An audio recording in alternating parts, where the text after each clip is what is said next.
Back to my new blog. अभी मैं आई हुई हूँ कुछ दिनों के लिए मथुरा। तो मैं आज जाने वाली हूँ मथुरा और वृंदावन के कुछ ऐसे मंदिर जिनके बारे में आप लोगों ने नाम तो सुना होगा, बट वो क्यों फेमस हैं, उनकी प्राचीन हिस्ट्री क्या है, इस सब के बारे में आज मैं आप लोगों को अपने साथ घुमाऊंगी और इसके बारे में बताऊंगी। हम लोग जब भी मथुरा का नाम सुनते हैं तो हमें बस इतना ही पता होता है कि मथुरा में भगवान श्री कृष्ण का जन्म हुआ था।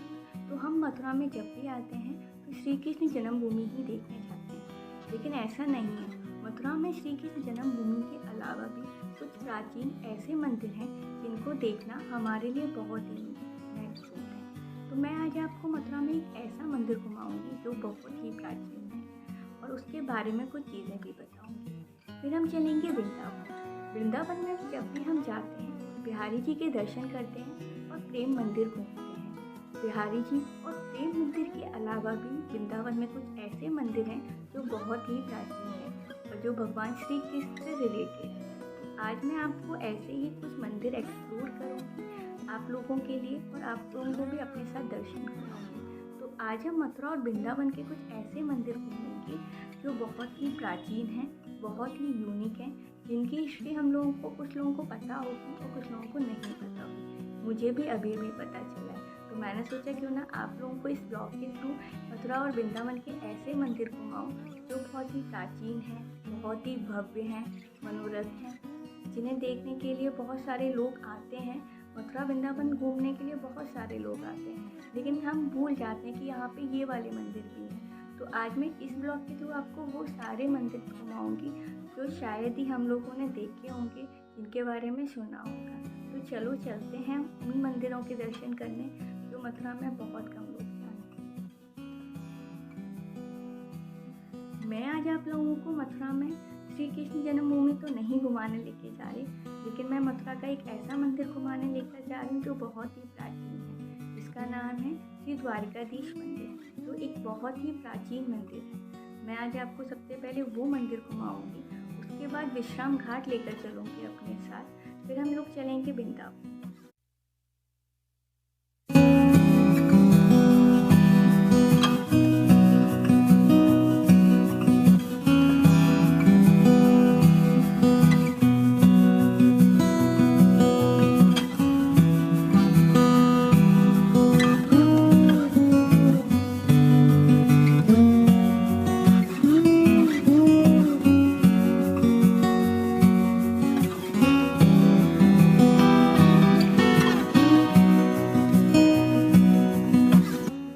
अभी हम लोग सबसे पहले दर्शन करने जा रहे हैं द्वारकाधीश महाराज के।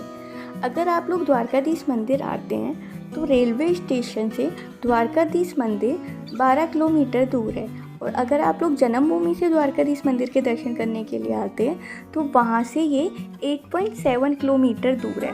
तो आपको डायरेक्ट जो ऑटो है वो डायरेक्ट मंदिर के पास ही छोड़ देगा, लेकिन शाम के समय यहाँ पर बहुत भीड़ होती है तो मंदिर से कुछ दूरी पर ही ये छोड़ेगा आपको। वहाँ से आपको पैदल ही मंदिर के लिए जाना पड़ेगा। तो यहाँ की जो गलियाँ हैं वो बहुत ज़्यादा बड़ी नहीं है, तो यहाँ पे बहुत ज़्यादा भीड़ हो जाती है। इसके लिए यहाँ पे जो ऑटो और रिक्शे वाले हैं वो मंदिर तक नहीं जाते हैं। द्वारकाधीश मंदिर के आसपास जितनी भी दुकानें हैं वहाँ पर आपको लड्डू गोपाल, उनकी पोशाक और उनके श्रृंगार से रिगार्डिंग जितना भी सामान है वो बहुत ही अच्छे रेट में मिल जाता है। यहाँ पे आपकी बार्गेनिंग स्किल बहुत काम आएंगी। अगर आप बार्गेनिंग करने में अच्छे हैं तो आप बार्गेनिंग करके यहाँ पे बहुत अच्छे रेट में भगवान का सामान ले सकते हैं। अभी मंदिर के अंदर जाने से पहले मैं आपको यहाँ की कुछ हिस्ट्री के बारे में बताती हूँ। इस मंदिर का निर्माण 1840 ईस्वी में हुआ था। एक भगवान श्री कृष्ण के ही भक्त थे जो ग्वालियर जिले के कोषाध्यक्ष थे, सेठ गोकुलदास पारिक। इन्होंने इसका काम शुरू कराया था, लेकिन इनकी डेथ के बाद इनके पुत्र थे श्री लक्ष्मी चंद्र, उन्होंने इस मंदिर को का जो निर्माण कार्य है वो पूरा किया था।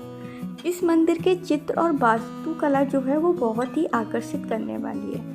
यहाँ पर पुरुष और महिलाओं की जो दर्शन करने की रो हैं वो अलग अलग हैं, तो आप आराम से यहाँ पे दर्शन कर सकते हैं।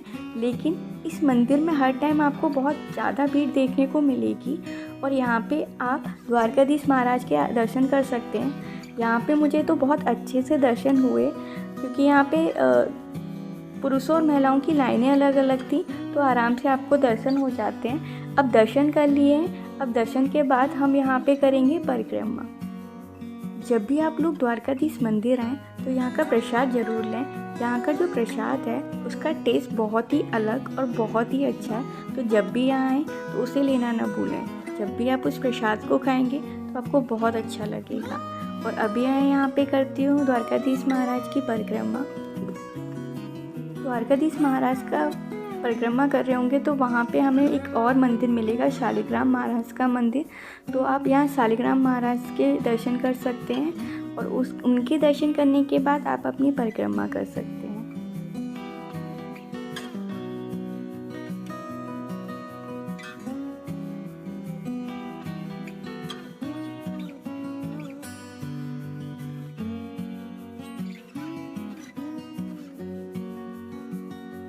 यहाँ पर है परिक्रमा मार्ग।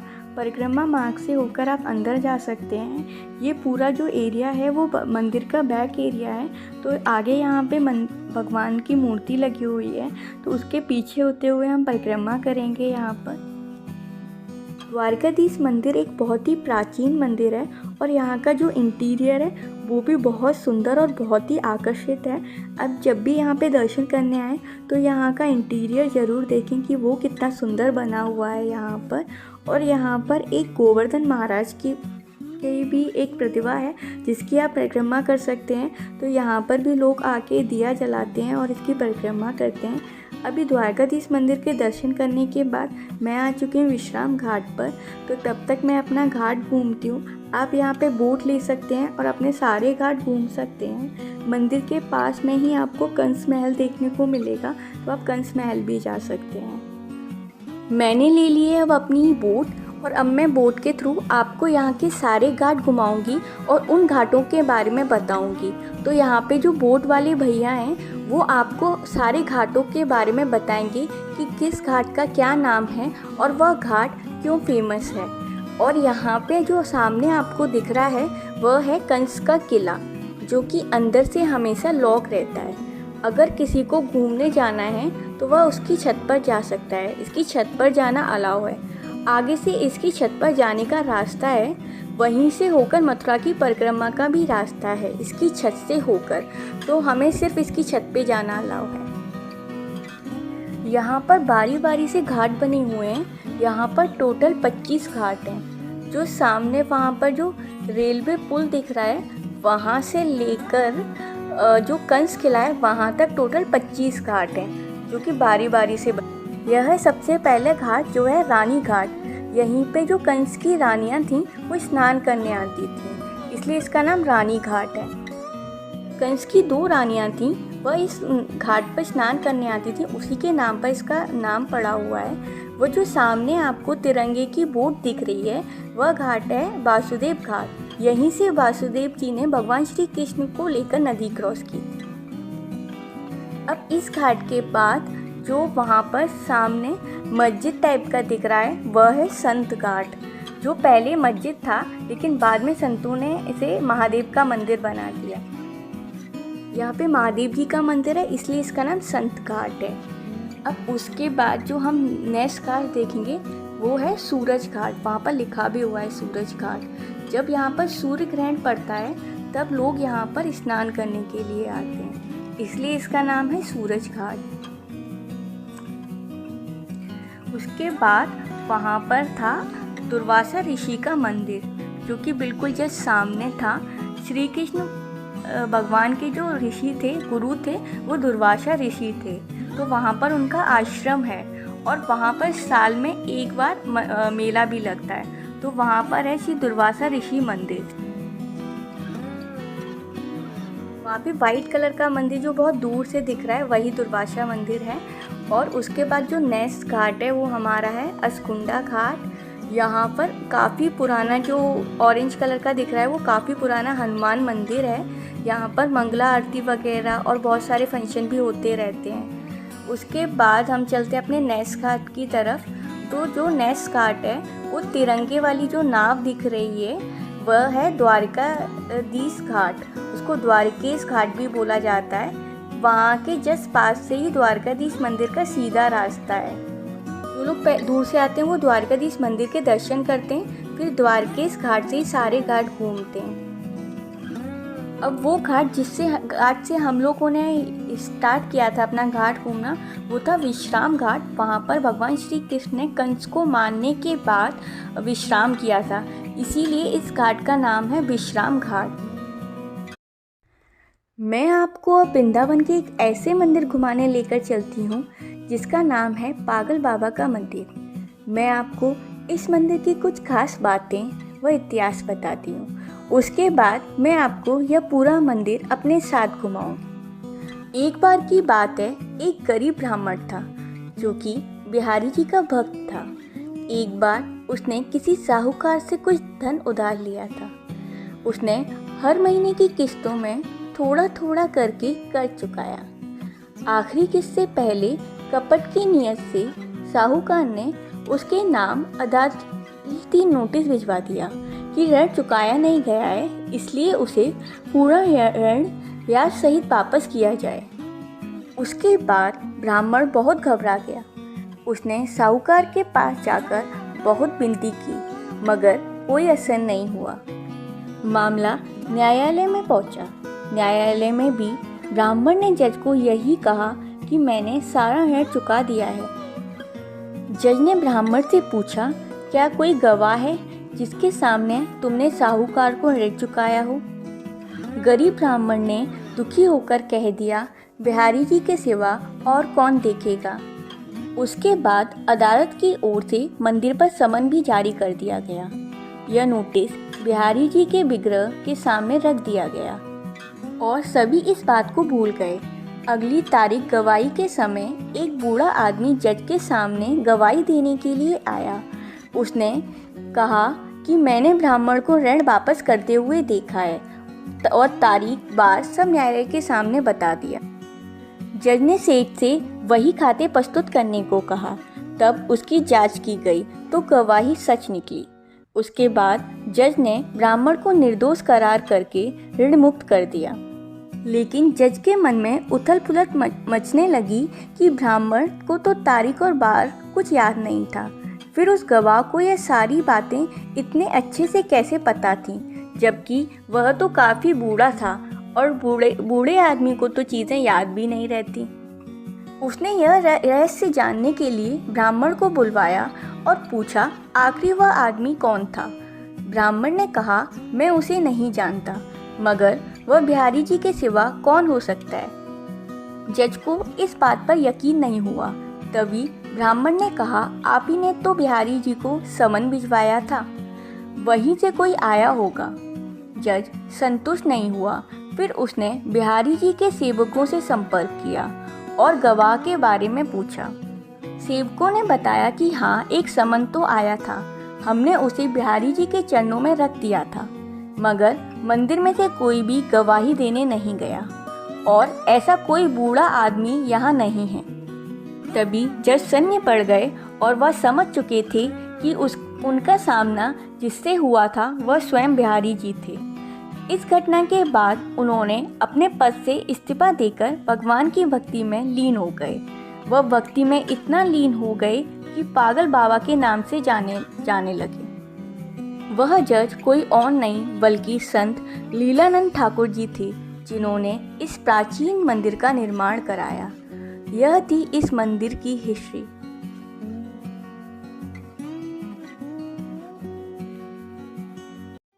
द्वारकाधीश मंदिर के दर्शन करने के बाद मैं आ चुकी हूँ वृंदावन, और अब मैं आप सभी के सामने वृंदावन का एक बहुत ही अद्भुत मंदिर लेकर आई हूँ, जिसका नाम है पागल बाबा का मंदिर, जिसका नाम तो आप सभी ने सुना होगा। यह 21 फुट ऊंचा और 9 मंजिला सफ़ेद संगमरमर से बना हुआ मंदिर है। यह माँ काली के भक्त संत श्री लीलानंद ठाकुर जी रहा करते थे। यह माँ काली की भक्ति में इस तरह लीन हो गए कि उन्हें पागल बाबा के नाम से जाना जाने लगा। राधा कृष्ण के इस मंदिर को तभी से पागल बाबा के मंदिर के नाम से भी जाना जाता है। इसलिए लोग अपनी मनोकामना को मंदिर की दीवार पर लिख जाते हैं। कहा जाता है यहाँ पर जो भी मनोकामना आप सच्चे मन से मांगते हैं वो पूर्ण होती है। इसीलिए यहाँ पर मंदिर का एक भी कोना ऐसा नहीं है जहाँ पर लोगों ने अपनी मनोकामना न लिखी हो। मंदिर में एक तरफ पागल बाबा की समाधि बनी हुई है, यहीं बाबा ने अपना शरीर छोड़ा था। मान्यता के अनुसार बाबा पश्चिम बंगाल से थे जो 1969 में वृंदावन आए थे और राधा कृष्ण के इस मंदिर का निर्माण कराया। बाबा माँ काली के बड़े भक्त थे, इसलिए मंदिर के प्रवेश करते ही माँ काली का मंदिर भी बना हुआ है। इस मंदिर में सबसे पहले आकर माँ काली के ही दर्शन किए जाते हैं, इसलिए माँ काली का मंदिर यहाँ पर सबसे पहले बना हुआ है।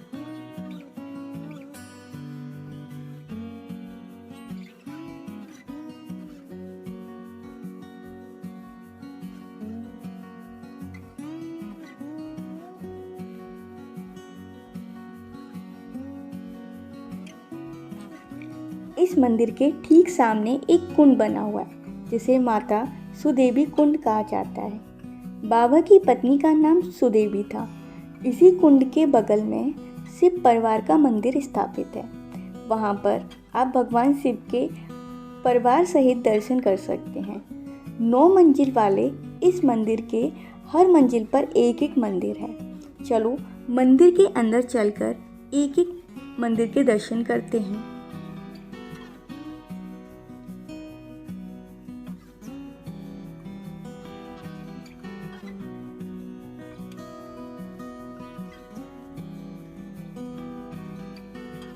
सबसे पहली मंजिल पर है श्री राधे गोविंद मंदिर, जिसमें श्री राधा कृष्ण का सुंदर मंदिर स्थापित है। तो यहाँ पर आप भगवान श्री कृष्ण और राधा जी के दर्शन कर सकते हैं। उसके दर्शन करने के बाद मंदिर के जस्ट सामने पागल बाबा की तस्वीर लगी हुई है और यहाँ पर आकर आप पागल बाबा की इस तस्वीर के भी दर्शन कर सकते हैं। अब हम मंदिर की दूसरी मंजिल पर चलेंगे।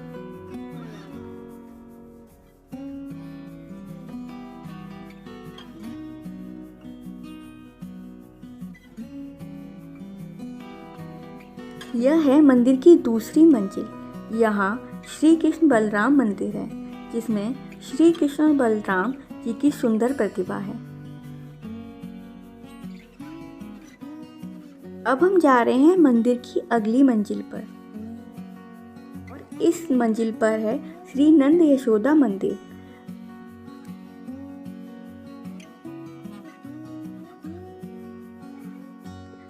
इस मंदिर में माता यशोदा जी भगवान श्री कृष्ण को अपनी गोदी में लिए हुए हैं। अब हम चलते हैं मंदिर की अगली मंजिल की ओर। यहाँ पर है श्री राम दरबार मंदिर, जिसमें श्री राम, लक्ष्मण, सीता जी और हनुमान जी के दर्शन हो जाएंगे। इसके बाद अगली मंजिल पर है 52 अवतार मंदिर। यह वही 52 अवतार है जिन्होंने अपने 3 पगों से पूरे ब्रह्मांड को नाप लिया था। इसके बाद हम लोग आ चुके हैं यहाँ की झांकियाँ देखने। यहाँ पर आप टिकट लेकर श्री कृष्ण झांकी और श्री राम जी की झांकी देख सकते हैं। तो यहाँ पर भगवान श्री कृष्ण और भगवान श्री राम के जीवन काल को झांकियों के द्वारा दर्शाया गया है। तो यह झांकियाँ भी देखने में बहुत सुंदर है। आप जब भी यहाँ पर आएँ तो इन झांकियों को भी ज़रूर देखें।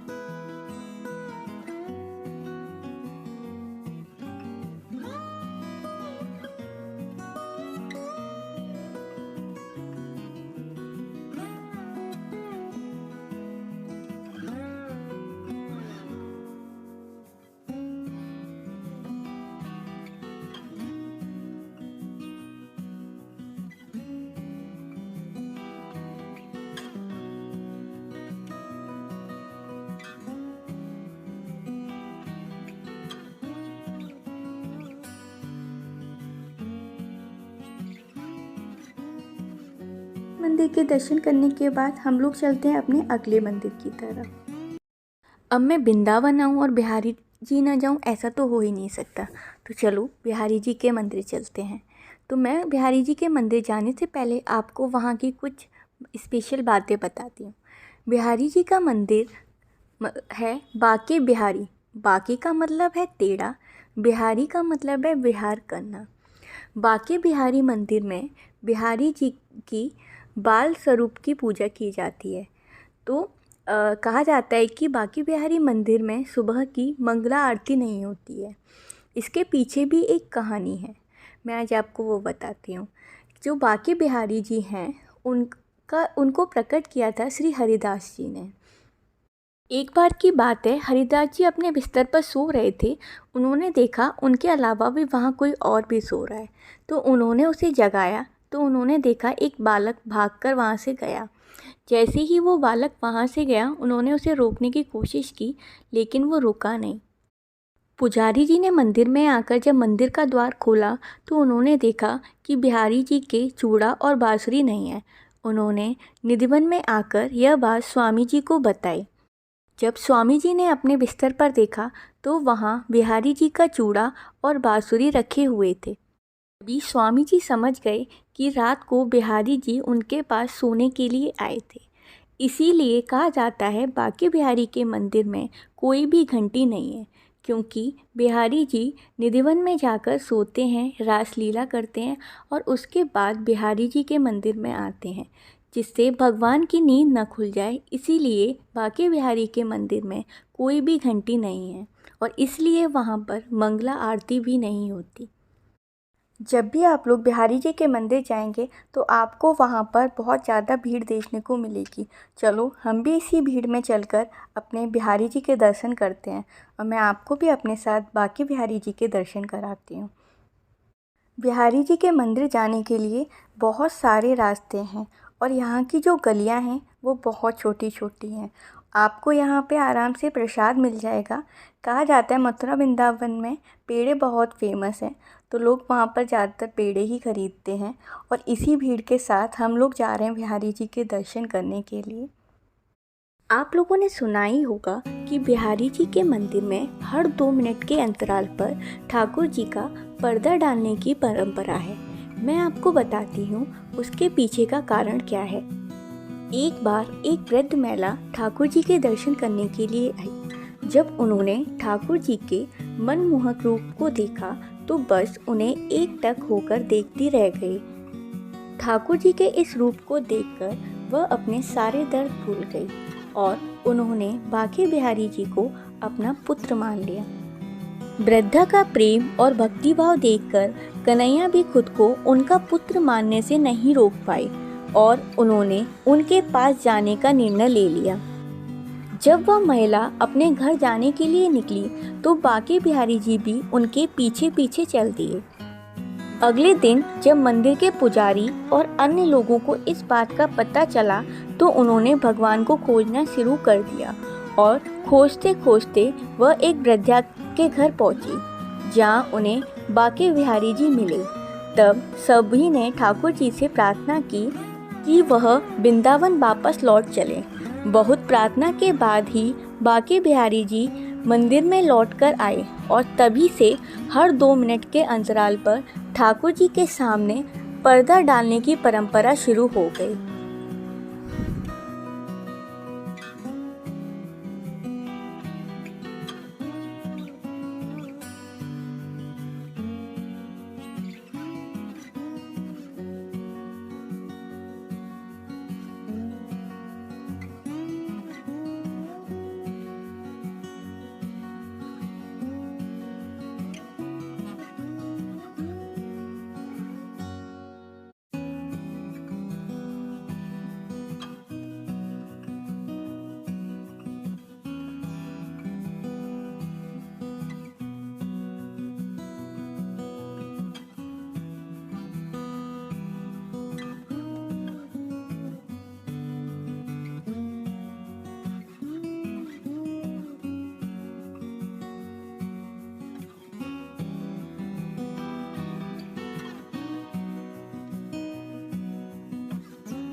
बांके बिहारी मंदिर के बाद 5 से 10 मिनट के वॉकिंग डिस्टेंस के बाद ही निधिवन है। तो अभी हम चलते हैं निधिवन।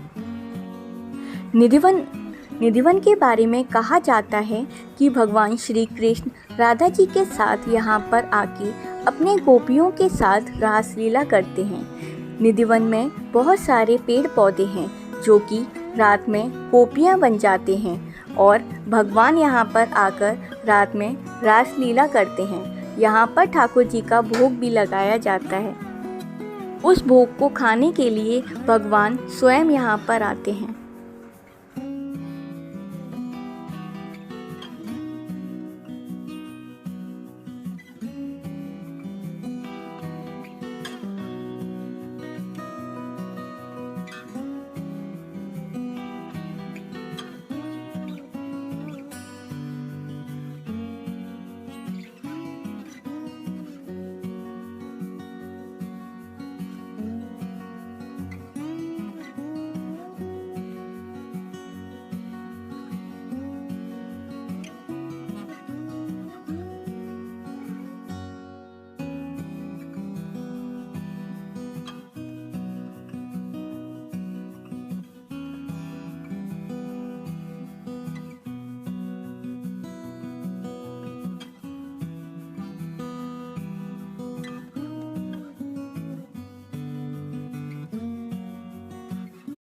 अभी हो चुकी है दोपहर और सारे मंदिर हो चुके हैं बंद। तो अभी मुझे किसी और मंदिर के दर्शन करने को तो मिलेंगे नहीं। तो अभी मुझे बहुत तेज़ भूख लगी है और मुझे हो रही है बर्गर खाने की क्रेविंग। तो चलो चलते हैं और बर्गर ढूंढते हैं। तो यहाँ पर मुझे बर्गर तो नहीं दिख रहा है, लेकिन मुझे दिख रहा है डोमिनोज़। तो चलो डोमिनोज़ में चलकर यहाँ का मोस्ट वायरल चीज़ी वोल्केनो पिज़्ज़ा ट्राई करते हैं। चलो मैं आपको इस पिज़्ज़ा का टेस्ट बताती हूँ ये कैसा है। तो मैंने यहाँ पे ऑर्डर करा था चीज़ी वोल्केनो पेपी पनीर पिज़्ज़ा, जो कि मेरा ऑर्डर आ चुका है। तो अभी मैं इसको ओपन करती हूँ और देखती हूँ ये कैसा है।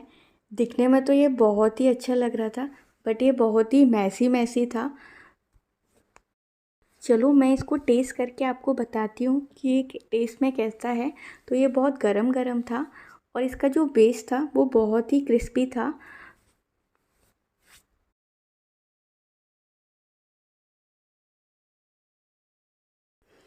और जो इसका टेस्ट है वो भी बहुत यम था। तो आप लोग भी इसे ट्राई कर सकते हैं। अभी मुझे बर्गर खाना था तो मैं आ चुकी हूँ बर्गर किंग। तो यहाँ पे मैं अपना ऑर्डर करती हूँ अपना बर्गर, क्योंकि मुझे क्रेविंग तो बर्गर खाने की हो रही थी। तो पहले मैंने पिज़्ज़ा ट्राई किया। अभी यहाँ पे आ गए हम बर्गर किंग। मैंने यहाँ पर आकर अपना ऑर्डर दे दिया है। जब तक मेरा ऑर्डर आ रहा है तब तक मैं यहाँ का आपको इंटीरियर दिखाती हूँ। यहाँ पर बहुत क्राउड था, क्योंकि ये मथुरा में बीएसए कॉलेज के सामने है। तो कॉलेज के सामने है तो ऑब्वियसली यहाँ पे बहुत भीड़ होगी। तो हमें थोड़ा वेट करने के बाद यहाँ पर सीट मिली। तो फाइनली हमें यहाँ सीट मिल गई और यहाँ हमारा ऑर्डर भी आ चुका है। तो मैं यहाँ पर खाती हूँ अपना बर्गर। बर्गर एंजॉय करने के बाद यहाँ पर था बीके कैफ़। जब भी आप यहाँ पर आएँ तो यहाँ की आप कॉफ़ी ज़रूर ट्राई करें, वो यहाँ की बहुत अच्छी है। तो मस्ट ट्राई है यहाँ की कॉफ़ी। ये चल रही हूँ एक और मंदिर, जो कि है पुराने गोकुल में स्थित, यानी कि महावन में स्थित। महावन का मतलब है, महा मतलब बहुत, वन मतलब जंगल, एक बहुत बड़ा जंगल। ऐसे ही जगह का मैं एक आपको टूर कराने वाली हूँ, जिस जगह का नाम है, जिस मंदिर का नाम है रमण रेती। रमण एक संस्कृत वर्ड है, उस इसका मतलब है क्रीड़ा या खेल। रेती का मतलब है रेत, यानी कि रेत में खेलना। यह मंदिर एक बहुत ही प्राचीन मंदिर है, जिसको श्री ज्ञान ज्ञानदास जी महाराज ने बनाया था, जिसकी स्थापना ज्ञानदास जी महाराज ने की थी। इसके पीछे एक स्टोरी है। तो मैं अब आपको वो स्टोरी भी सुनाती हूँ कि भगवान श्री कृष्ण थे, वो ग्वालियों के साथ एक बार खेलने के लिए आए और वो उनकी गेंद लेके भागने लगे। तो ग्वालियर उनके पीछे पीछे भागने लगे कि रमण बिहारी हमारी गेंद वापस कर दे। तो जो रमण बिहारी जी थे वो भागते भागते मंदिर के अंदर चले गए। जब ग्वालियर उनके पीछे गए तो उन्हें द्वारपाल ने रोक दिया कि आप अंदर नहीं जा सकते। तो ग्वालियर बोलने लगे कि रमण बिहारी हमारी गेंद लेकर अंदर चला गया। यह शोर सुनकर वहाँ के जो पंडित जी थे वो बाहर आए और उन्होंने उन बच्चों से पूछा कि क्या बात है। तो उन बच्चों ने उन्हें पूरी बात बताई। उसके बाद जो वहाँ के पंडित थे वो अंदर गए और उन्होंने देखा कि उनके मंदिर में वो गेंद रखी हुई है और वहाँ पे कोई भी बच्चा नहीं है। तो उन्होंने बाहर आकर उन बच्चों से पूछा कि वो जो गेंद थी वो कैसी दिखती है। तो उन बच्चों ने उस गेंद का स्वरूप बताया कि वो कैसी दिखती है। पंडित जी ने उस गेंद को देखा, वो बिल्कुल वैसी ही दिखती थी जैसी बच्चों ने बताई। उन्होंने वो गेंद उठाई और वो बच्चों के पास लेकर आए। तो उन्होंने बच्चों को बताया, क्या यही वही वो गेंद है? तो बच्चे बोले, यह हमारी गेंद है जिसे रमन बिहारी लेकर हमसे भाग आया। तो वहाँ पर तो कोई बच्चा नहीं था। फिर पंडित जी ने उनसे बोला कि चलो तुम मुझे लेकर चलो जहाँ पर तुम लोग खेल रहे थे। तो वो बच्चे उन्हें अपने साथ वहाँ लेकर गए और वहाँ पर जाने के बाद जो पंडित जी थे, गोस्वामी जी थे, उन्होंने देखा कि वहाँ रेत पर बहुत सारे ठाकुर जी के पैरों के चिन्ह हैं। तो उन्होंने उस चीज़ को वहाँ पे अपने उसमें इमेजिन किया पूरा कि हाँ, यहाँ पे भगवान खेल रहे थे। तो उन्हें वो पूरा दृश्य नज़र आया जो वहाँ पे हो रहा था। उसके बाद उन्होंने वो गेंद वापस ली और वो वहाँ जाकर रख दी। तब से इस चीज़ की एक मान्यता है कि वहाँ उस एरिये में, रमन रेती एरिया में जितने भी लोग जाते हैं, वो उस रमण में यानी कि रेत में खेलते हैं, लोट-पोट होते हैं। एक मान्यता है जो भी उस रेत में लोट-पोट होता है, उसको कोई भी त्वचा रिलेटेड कोई भी रोग नहीं होता है। तो इसीलिए लोग रमण रेती में जाते हैं, वहाँ पर लोट-पोट करते हैं। वहाँ की मिट्टी की एक और ख़ासियत है, वहाँ का जो रेत है वो कभी भी आपके कपड़ों से चिपकता नहीं है। वो आपके कपड़ों पे लगेगा और उसके बाद वो झड़ जाएगा। वो आपके साथ कभी भी नहीं जाता। इसीलिए कहा जाता है कि जो भी लोग वहाँ पर जाते हैं, रेत रेत में वहाँ पर लोट-पोट करते हैं, खेलते हैं, अपने घर बनाते हैं, तो वो वहाँ पर ही उसके बाद यमुना नदी में स्नान करते हैं। उसके बाद वो लोग वापस जाते हैं। तो मैं आपको ऐसा ही मंदिर अब नेक्स्ट एक्सप्लोर कराने जा रही हूँ और भी इसके बारे में आपको साथ के साथ मैं बहुत सारी बातें बताऊँगी। चलिए।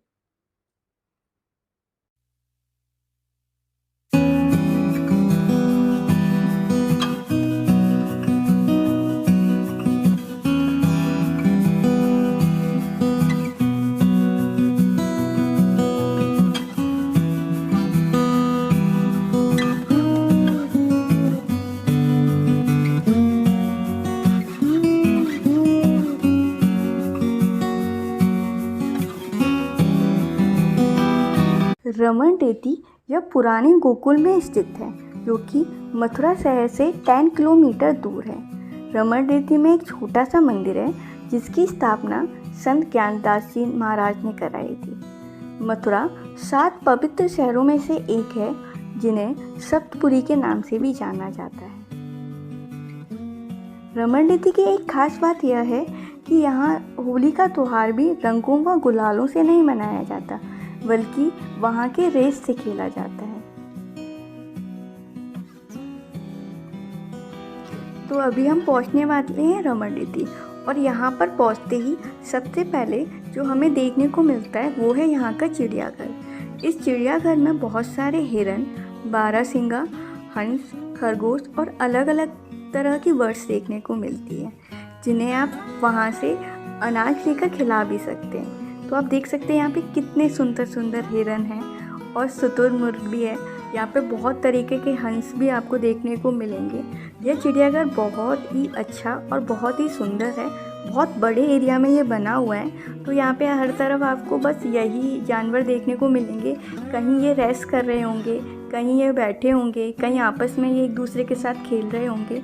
तो ये देखने में बहुत ही सुंदर लगता है। और यहाँ पे बहुत सारे खरगोश थे, एक मोर भी था यहाँ पर, और तरह तरह की यहाँ पे बहुत सारी चिड़िया भी थी। और ये यहाँ पर एक बारहसिंगा अपनी ही मस्ती में मग्न होकर अपने आप में ही घूम रहा था। इसको किसी से कोई लेना देना नहीं था। ये था मंदिर का मेन गेट। तो बहुत सारे ट्रैफिक को पार करने के बाद हम मेन गेट की तरफ आ गए। बाहर ही आपको शूज़ स्टैंड मिल जाएगा, वहाँ पे आप अपने शूज़ रख सकते हैं। और यहाँ की जो पार्किंग है वो भी बहुत बड़ी है, तो 10 रुपीज़ दे के आप पार्किंग में अपना व्हीकल भी खड़ा कर सकते हैं और उसके बाद आप मंदिर को अच्छे से एक्सप्लोर कर सकते हैं। आपको मंदिर के अंदर ही गौशाला, चिड़ियाघर और भी बहुत कुछ देखने को मिलेगा। जो ये मंदिर की क्लोजिंग टाइम थी 12 से 4 यह मंदिर बंद रहता है। सुबह यह मंदिर खुलता है और शाम को भी यह 9-10 बजे तक यह मंदिर खुला रहता है।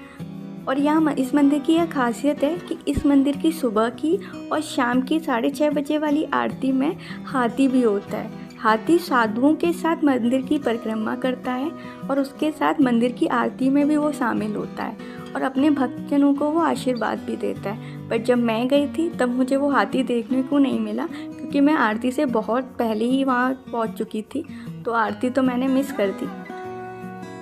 और यही यहाँ का जो इंटीरियर है वो पूरा बाँस से बना हुआ है, जिससे कि गर्मियों में लोगों को गर्मी ना लगे। तो यह मंदिर दिखने में बहुत ही सुंदर है। इस मंदिर का जितना भी डेवलपमेंट आपको देखने को जो मिल रहा है, यह डेवलपमेंट पिछले 20 सालों में हुआ है।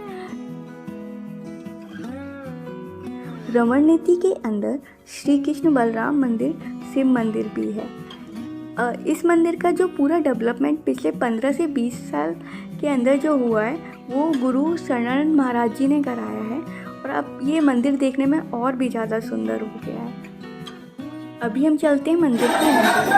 तो यहाँ पे इतनी सुंदर वाइब्स है, यहाँ पर कितना अच्छा वजन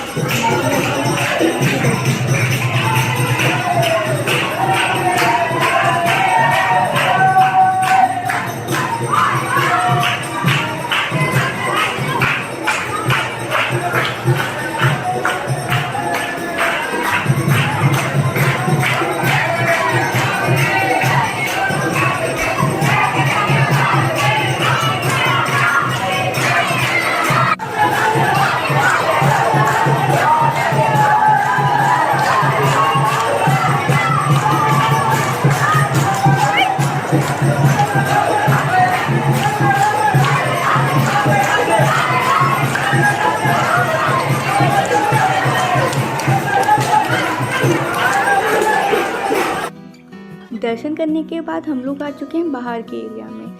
यहाँ पे एक बहुत बड़ा एरिया था। जब भी यहाँ पे गुरु शरणानंद जी महाराज आते हैं तो यहाँ पे भागवत का आयोजन होता है। तो यह पूरा, जब भागवत यहाँ पर होती है तो यह पूरा एरिया भरा हुआ होता है। यहाँ पे बहुत भीड़ होती है, लेकिन अभी तो कोई भागवत यहाँ नहीं हो रही थी, तो ये अभी पूरा एरिया खाली था यहाँ पर। अभी हम लोग आ चुके हैं गौशाला की तरफ। तो यहाँ पे आप देख सकते हैं कितनी सुंदर गाय हैं और बहुत छोटी छोटी बच्चियाँ भी हैं। रमण नीति के अंदर एक बहुत ही बड़ी गौशाला है, जहाँ पर गाय का बहुत अच्छे से ध्यान रखा जाता है। तो यहाँ पे एक छोटी छोटी बच्चियाँ थी जो कि बहुत सुंदर लग रही थी। इसके अलावा यहाँ पे बहुत तरह तरह की गाय थी, जिनका खाने पीने और रहने का बहुत अच्छा यहाँ पर इंतज़ाम किया हुआ था। तो ये अभी देखने में बहुत अच्छा लग रहा था कि यहाँ गाय का कितने अच्छे से ध्यान रखा जा रहा है। अब गौशाला के बाद हम लोग जा रहे हैं साधुओं के रहने के लिए जो झोपड़ियों यहाँ बनाई गई हैं उनको देखने के लिए। रमण नीति में साधुओं के रहने के लिए झोपड़ी के रूप में घर हैं। यह पूरे क्षेत्र का निर्माण एक गांव के रूप में किया गया है। यह घरों को भी झोपड़ी के रूप में ही बनाया गया है। यहाँ पर 1000 से भी ज़्यादा साधु रहते हैं और यहाँ की जो कला है, वॉल पेंटिंग जो है वो बहुत ही सुंदर है। यहाँ पे भगवान श्री कृष्ण की जीवन शैली पूरी ही चित्रकारी के थ्रू दिखाई गई है। तो आप देख सकते हैं यहाँ की जो वॉल है उस पर कितनी सुंदर सुंदर भगवान श्री कृष्ण की झांकियाँ बनाई गई हैं। उन्होंने अपने पूरे जीवन काल में जो जो किया है वो सब यहाँ पे वॉल पे बनाया गया है।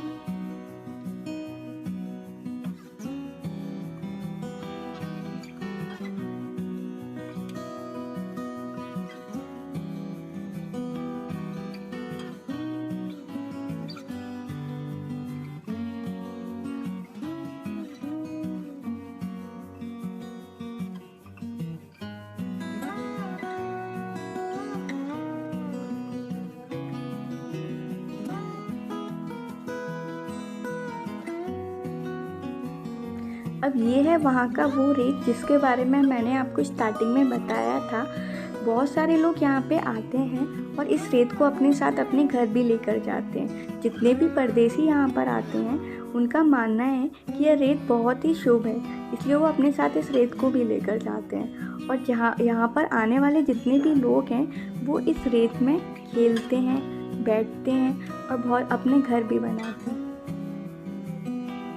वैसे तो यहाँ पर बहुत सारी भीड़ थी जब मैं आई थी, लेकिन यह एरिया इतना बड़ा था तो यहाँ पर भीड़ आकर इतना फैल गई कि यहाँ पे आगे चलकर हमें भीड़ नज़र ही नहीं आ रही थी। लेकिन अभी यहाँ पर जब हम रेत की तरफ आए तो वहाँ हमें भीड़ देखने को मिली। यहाँ पे अभी भी बहुत सारे लोग हैं, बट आप देख सकते हैं एरिया कितना बड़ा है और बहुत ही सुंदर एरिया है ये। तो यहाँ पे आपको दूर दूर तक भीड़ तो नहीं दिखेगी।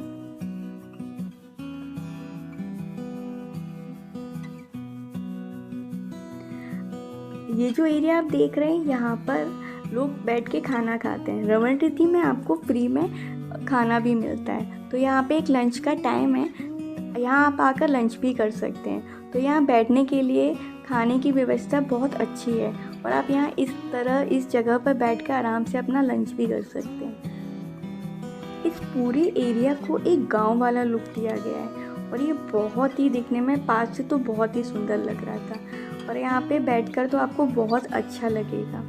मैं भी यहाँ पे कुछ देर आकर बैठी तो मुझे सच में बहुत अच्छा लग रहा था। तो ये जगह बहुत ही सुंदर है। रमणदीदी में मंदिर के अलावा भी एक बहुत ही सुंदर पार्क भी है जहाँ पे छोटे बच्चे आराम से अपना खेल सकते हैं और अच्छे से एंजॉय भी कर सकते हैं। तो चलो मैं आपको यहाँ का पार्क दिखाती हूँ। और यहाँ पर एक सरोवर भी है जहाँ पर लोग रेत में खेलने के बाद उस सरोवर में जाकर नहाते हैं। यहाँ पर जगह जगह पर बैठने की भी अच्छी व्यवस्था है। यह मंदिर बहुत बड़ा है तो यहाँ पे जब भी आप एक्सप्लोर करेंगे तो आप घूमते घूमते थक जाएंगे। तो यहाँ बैठने के लिए भी बहुत अच्छे से सुविधा है, आप बैठ सकते हैं। उसके बाद यहाँ पे फिर से घूम सकते हैं क्योंकि यह मंदिर बहुत बड़ा है। तो यहाँ पे आपको एक अच्छे से टाइम देना पड़ेगा। और यहाँ की जो वाइब्स हैं वो तो सच में बहुत पॉजिटिव वाइब्स हैं। यहाँ पर बहुत अच्छा लगेगा आपको यहाँ पर आके। और यहाँ पे ये था यहाँ का पार्क। तो यहाँ पे पार्क में झूले वगैरह भी हैं तो छोटे बच्चों को तो यहाँ पर आकर बहुत ही अच्छा लगेगा। तो यहाँ पे बहुत सारे बच्चे पार्क में घूम भी रहे थे और यहाँ पे झूला भी झूल रहे थे। पूरे रमणदीदी में इतने सारे पेड़ पौधे हैं तो यहाँ पे आपको गर्मी तो बिल्कुल भी नहीं लगेगी। इन पेड़ों से बहुत ठंडी ठंडी हवा लग रही थी। और यहाँ पर ये है इनका सरोवर जहाँ पर लोग आकर नहाते भी हैं और इसका पानी भी डेली चेंज होता है। और इसका पानी जो है वो बहुत ही साफ़ था और बहुत ही ठंडा पानी था यहाँ पर।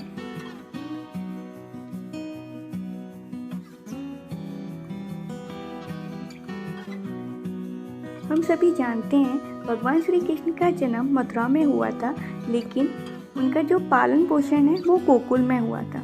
वो गोकुल में बड़े हुए थे नंद बाबा और यशोदा जी के यहाँ पर। तो ये पूरा जो गोकुल है वो इतना सुंदर है।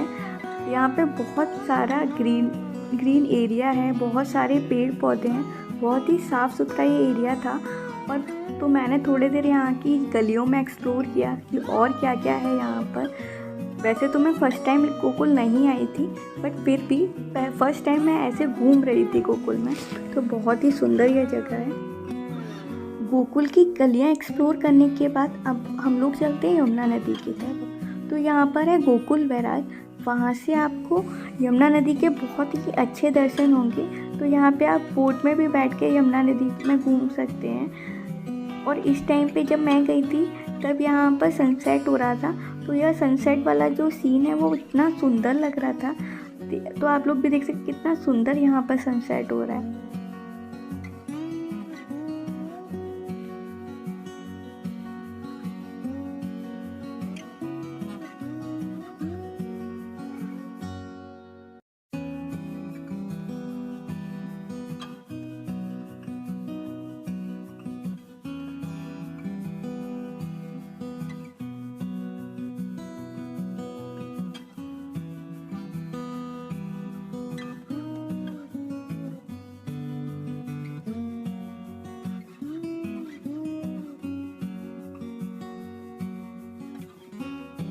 इतने सारे मंदिर घूमने के बाद आज तो मैं बहुत ज़्यादा थक गई हूँ। तो आज का ब्लॉग मैं यहीं एंड करती हूँ। अगर आप लोगों को मेरा ये ब्लॉग अच्छा लगा हो तो प्लीज़ लाइक कर दीजिएगा, शेयर कर दीजिएगा एंड सब्सक्राइब कर दीजिएगा। जब भी आप लोग मथुरा वृंदावन आएँ तो प्लीज़ ये जगह भी अपने साथ एक्सप्लोर करिएगा। अभी मैं जा रही हूँ अपने घर। आपको मिलती हूँ अपने नेक्स्ट ब्लॉग में। तब तक के लिए bye bye. Thank you for watching.